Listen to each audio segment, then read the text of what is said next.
जरा सोचो, अचानक से तुम्हें पता चले कि तुम्हारे अंदर एक जगह से गायब होकर दूसरी जगह पहुंचने की ताकत है और इसका इस्तेमाल करके तुम एक दिन में जीरो से हीरो बन जाओ। कुछ ऐसा ही होता है हमारी आज की कहानी में। कहानी की शुरुआत में हम डेविड नाम के एक लड़के को देखते हैं जो एक छोटे से शहर में आम जिंदगी बिता रहा था। उसे अपनी क्लास में मिली नाम की एक लड़की बहुत पसंद थी। एक दिन डेविड ने उसे कांच का एक सुंदर सा गोला तोहफे में दिया। मिली बेहद खुश हुई, लेकिन तभी मार्क नाम के एक लड़के ने उन्हें परेशान करने के लिए तोहफा छीनकर जमी हुई नदी में फेंक दिया। मिली के मना करने के बावजूद भी डेविड फटाफट उसे वापस लेने गया। जैसे ही डेविड ने कांच का गोला उठाया तभी नीचे की बर्फ टूट गई और वो सीधा नदी में जा गिरा। पानी का तेज बहाव उसे बहुत दूर खींचता हुआ ले गया और उसे बाहर आने का भी कोई रास्ता नहीं मिला। अचानक डेविड की आंख खुली तो वो एक लाइब्रेरी में था। उसकी समझ में कुछ नहीं आ रहा था कि आखिर ये सब हुआ क्या। लाइब्रेरी से निकलकर वो सीधा घर चला गया। वो अपने पिता विलियम के साथ रहता था। उसकी माँ मैरी उसे बचपन में ही छोड़कर चली गई थी। विलियम ने पूछा कि वो अब तक कहाँ था, लेकिन डेविड ने कोई जवाब नहीं दिया। विलियम गुस्से में उसके कमरे में घुसने लगा तो डेविड ने उसे रोका। जैसे ही वो अंदर आया, डेविड अचानक से फिर से गायब होकर लाइब्रेरी में पहुंच गया। अब डेविड को एहसास हो गया था कि वो एक ही पल में एक जगह से दूसरी जगह जा सकता है। वो अपने कमरे में पहुंचा और बचे हुए पैसे लेकर किसी नए शहर में नई जिंदगी की शुरुआत करने का फैसला किया। फिर उसने अपनी शक्तियों को एक पार्क में आजमा कर देखा। बाद में उसने एक मैगजीन में दुनिया भर के सुंदर सुंदर शहरों की तस्वीरें देखकर वहां जाने की कोशिश की। उसे एक बिल्डिंग दिखी जहां वो बचपन में अपनी माँ के साथ गया था। अचानक उसके कमरे की सारी चीजें हवा में उड़ने लगी और डेविड गायब होकर उसी बिल्डिंग में पहुंच गया। अब उसे एहसास हुआ कि वो सिर्फ उन्हीं जगहों तक पहुंच सकता है जहां वो पहले भी जा चुका है। अब उसने अपनी शक्तियों से एक बैंक लूटने का फैसला किया। वो बैंक में बाथरूम जाने का कहकर तिजोरी वाले रास्ते पर चला गया। इसके बाद शाम को वो गायब होकर तिजोरी में पहुंचा और जी भर कर पैसा लूटा। वो एक बैग भरकर अपने कमरे में ले जाता और फिर तिजोरी से दूसरा बैग भरने पहुंच जाता। अगली सुबह बैंक में चोरी की जांच शुरू हुई। रोलैंड नाम के एक आदमी ने आकर कहा कि वो सरकार के लिए काम करता है। फिर उसने पिछले महीने जितने भी लोग बैंक में आए उनकी वीडियोस निकलवाई। उसे पता चला कि बैंक की तिजोरी तो काफी टाइम से खुली ही नहीं थी और चोरी आखिर हुई कैसे ये किसी को नहीं पता। रोलैंड को एक जगह से दूसरी जगह गायब होने वाले लोगों के बारे में थोड़ी जानकारी थी और उसके मुताबिक ऐसे ही किसी आदमी ने ये काम किया होगा। कई साल बीत गए और डेविड अब न्यूयॉर्क में एक आलीशान घर में रहता है। उसके पास उसकी हर मनपसंद चीज है और वो जो चाहे वो कर सकता है। उसका पूरा घर दुनिया के अलग अलग कोनों की तस्वीरों से भरा हुआ था। उसका एक खुफिया कमरा भी था जहाँ वो अलग अलग देशों के पैसे रखता था। इसके बाद डेविड गायब होकर लंदन के एक बार में पहुंचा। उसे एक खूबसूरत लड़की दिखी और वो बिना सावधानी के गायब होकर उसके पास चला गया। ये सब ग्रिफिन नाम के एक आदमी ने देख लिया। पूरी रात लड़की के साथ बिताकर सुबह डेविड फिजी के समंदर में चिल मारने पहुंच गया। फिर वो इजिप्ट गया और एक चट्टान पर बैठकर खाना खाया। दूसरी तरफ एक जंगल में एक आदमी ऐसे ही बार बार गायब होकर भाग रहा था, लेकिन असल में एक तार उससे जुड़ी हुई थी जिससे वो गायब नहीं हो पा रहा था। तभी रोलैंड वहाँ आया और उस आदमी ने रोलैंड से पूछा कि आखिर वो चाहता क्या है। रोलैंड ने कहा कि जिन लोगों के पास भी इस तरह की शक्तियाँ हैं उन्हें पकड़कर मौत के घाट उतार देना चाहिए। फिर उसने चाकू मारकर उस आदमी की जान ले ली। तभी रोलैंड को कुछ साल पहले हुई बैंक की चोरी के लिए कॉल आया। उधर डेविड वापस न्यूयॉर्क में अपने घर पहुंचा। उसने देखा कि रोलैंड भी वहां मौजूद था।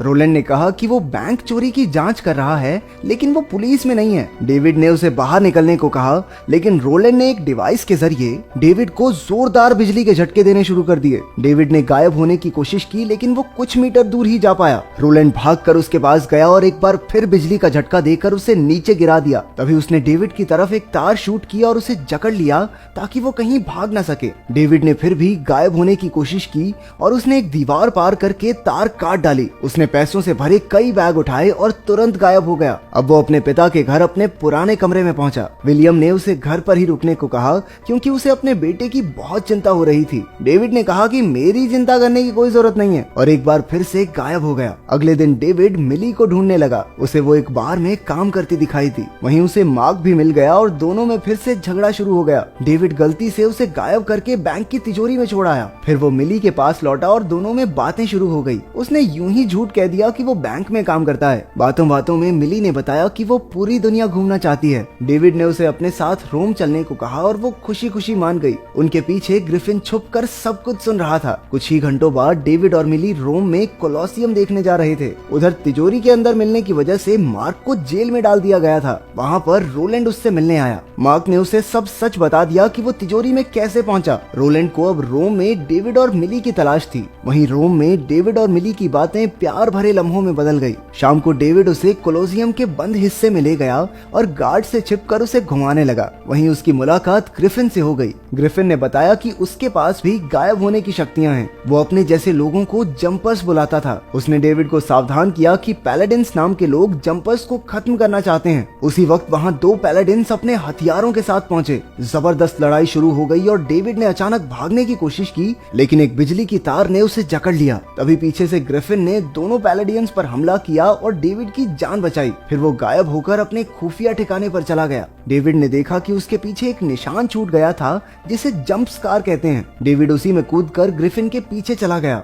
ग्रिफिन ने उसे धमकाकर वापस लौट जाने को कहा और डेविड मिली के पास लौट आया। डेविड उसे कोलोसियम से बाहर ले आया, लेकिन इससे पहले वो कुछ समझ पाता पुलिस ने आकर उसे पकड़ लिया। पूछताछ के दौरान वो कहने लगा कि वो तो गलती से बंद हिस्सों में चला गया था। इसके बाद वहाँ एक बड़ी ऑफिसर आई जो असल में उसकी माँ मैरी ही थी। मैरी ने कहा कि उसके पास पैलेडिन्स से बचने के लिए सिर्फ 30 सेकंड का समय है। मैरी ने उसे हथकड़ी की चाबी दी और डेविड आजाद होकर मिली के पास चला गया। डेविड ने उसकी सुरक्षा के लिए उसे वापस घर भेज दिया। उधर रोलैंड विलियम के घर जाकर डेविड के बारे में पूछताछ करने लगा, लेकिन विलियम ने कहा कि उसने तो 8 साल से डेविड को नहीं देखा। उधर डेविड एक बार फिर से ग्रिफिन के खुफिया ठिकाने तक पहुंचा, जहां दुनिया भर के पैलेडिन्स की तस्वीरें लगी हुई थी। डेविड ने पूछा कि आखिर ये लोग जंपर्स के पीछे क्यों लगे हैं। ग्रिफिन ने बताया कि ये लड़ाई हजारों सालों से चली आ रही है। पैलेडिन्स बेहद धार्मिक लोग हैं जिनके मुताबिक यूं गायब होने की शक्तियां सिर्फ और सिर्फ भगवान के पास ही होनी चाहिए। उसने बताया कि वो डेविड को मारने के लिए किसी भी हद तक जा सकते हैं। इसका मतलब अब विलियम और मिली की जान भी खतरे में है। डेविड ने विलियम के पास जाकर देखा कि वो बेहोश पड़ा था। वो तुरंत गायब होकर उसे एक हॉस्पिटल में ले गया ताकि उसकी जान बच सके। इसके बाद उसने ग्रिफिन के पास लौटकर रोलैंड का पता पूछा, क्योंकि अब वो उसे मारना चाहता था। ग्रिफिन ने बताया कि वो 10 साल से रोलैंड को नहीं पकड़ पाया, लेकिन डेविड जानता था कि रोलैंड अब मिली के पास जाएगा। उन्होंने एक प्लान बनाया और डेविड मिली के पास पहुंचा। मिली ने कहा कि वो अब उससे कोई रिश्ता नहीं रखना चाहती, लेकिन तभी रोलैंड और उसके आदमी वहां आ गए। इसलिए डेविड ने उसे अपनी शक्तियों के बारे में सब सच बता दिया। वो डरकर दूर भागने लगी, लेकिन डेविड उसे पकड़कर गायब हो गया और ग्रिफिन के ठिकाने तक ले आया। रोलैंड ने देखा कि घर खाली था, लेकिन उसे एक जंप स्कार मिला। उसने एक डिवाइस निकाला और उस पर रख दिया, जिसके जरिए वो उसी रास्ते से जा पाएंगे जहां से जंपर्स गए थे। मिली को वहां देखकर ग्रिफिन गुस्सा हो गया, क्योंकि अब पैलेडिन्स भी उनके ठिकाने तक पहुंच जाएंगे, और हुआ भी बिल्कुल वैसा ही। अचानक रोलैंड वहां आ गया और उसने डेविड को तार से बांधकर छत से टांग दिया। उधर ग्रिफिन ने भी फ्लेम थ्रोअर से रोलैंड पर हमला कर दिया। ग्रिफिन और रोलैंड की जमकर लड़ाई शुरू हो गई। दोनों अपनी शक्तियों का खेल दिखा रहे थे। ग्रिफिन अचानक गायब होकर एक तेज बस के साथ लौटा,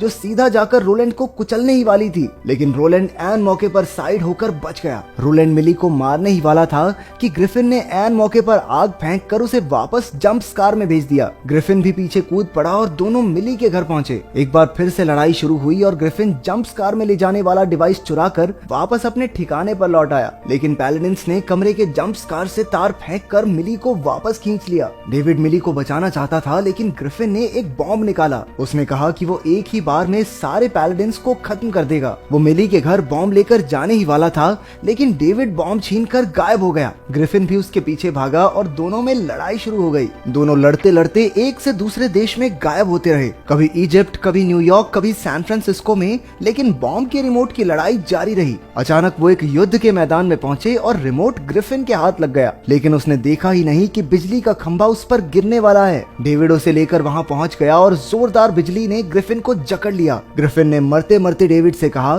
कि वो मिली के घर ना जाए, क्योंकि 5 पैलेडिन्स उसे चुटकियों में खत्म कर देंगे। लेकिन डेविड मिली को बचाने के लिए कुछ भी कर सकता था। वो वहां पहुंचा और पैलेडिन्स ने उसे एक ही पल में छत से टांग दिया। डेविड ने फिर पूरा जोर लगाकर गायब होने की कोशिश की, जिससे पूरा घर हिलने लगा। अचानक वो पूरे घर के साथ ही उस नदी में गायब हो गया, जहां उसे पहली बार अपनी शक्तियां मिली थी। कुछ पैलेडिन्स डूब गए और डेविड घर को लाइब्रेरी में ले गया। उसने देखा कि रोलैंड अब भी जिंदा था। आखिरकार वो उसे लेकर गायब हुआ और कैनियन के सुनसान पहाड़ों पर अकेला छोड़ दिया। कुछ समय बाद वो अपनी माँ से फिर मिला। आखिरकार मैरी ने उसे बताया कि वो खुद भी एक पैलेडिन है। जब डेविड 5 साल की उम्र में पहली बार गायब हुआ, तो मैरी को दिल पे पत्थर रखकर उसे छोड़कर जाना पड़ा, ताकि बाकी पैलेडिन्स उस तक ना पहुंच पाएं। अब भी वो दोनों कभी साथ नहीं रह सकते, इसलिए डेविड मिली के साथ गायब होकर एक नए शहर में जिंदगी बिताने लगा।